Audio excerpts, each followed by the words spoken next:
NFC, where we start with the NFC East with the Dallas Cowboys, where you sign Eric Kendricks. That's cool in 2016.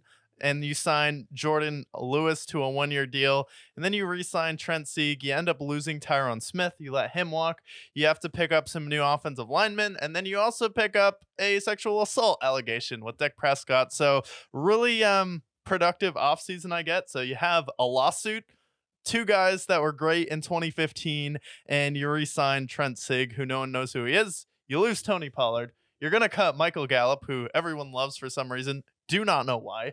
And then, then you have to potentially give Dak $60 million this offseason.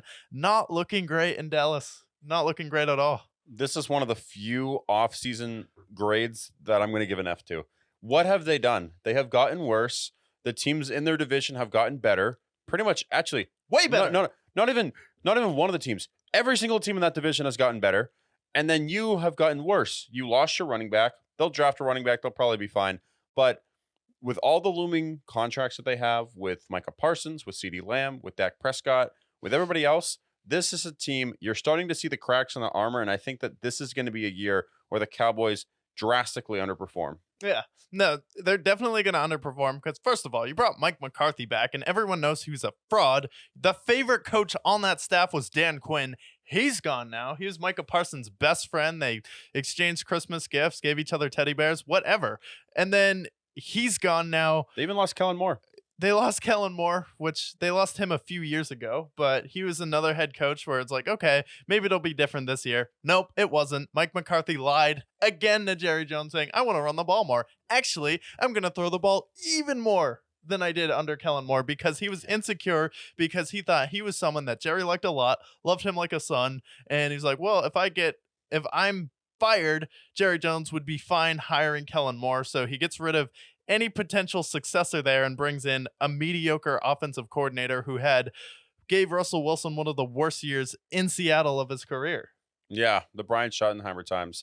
So, yeah, but what a mess. What a mess. And I looked at this and I was like, wow, what a mess. I walked in here and I was like, what a mess the Cowboys are. It was like when they were telling New Orleans, like, hey, you should build protection in case of a hurricane. They're like, yeah, maybe. We'll think about it. And then city, gone. Yep. Yeah, it's a disaster. I think that this is going to be a team. You remember when the Chargers brought back Brandon Staley after that monumental collapse against the Jaguars and how bad they were, and then inevitably they fired him mid-season? Yeah. I think we're going to be in for something similar with the Cowboys. Maybe they're not 5-12 bad, but can I see them being 6-11? Maybe there's an injury to Dak or one of these big players and they just drastically underperform. People start to sell out of the locker room. The locker room goes to shit. I think we're looking in for a Cowboys team that's going to drastically underperform next year. Yeah, they're drastically going to underperform. And chat, you tell us this as well in the comments. What do you think is worse? Do you think it's worse to blow a 4-touchdown lead where you're at least up in a game? Or do you think it's worse to get railroaded at home by the 7th seed in Jordan Love? Because you're up 4 touchdowns, end up blowing it with Brandon Staley to the Jaguars, who had a better season than you. And then you lose to...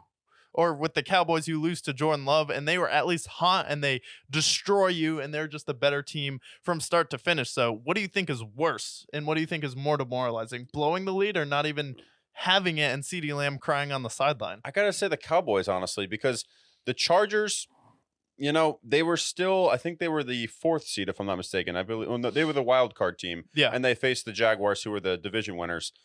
And they had a lot less expectations. Nobody expected them to go to the Super Bowl. The Cowboys, they were right there with the Niners in the mainstream media of this is one of the best teams in the AFC and NFC.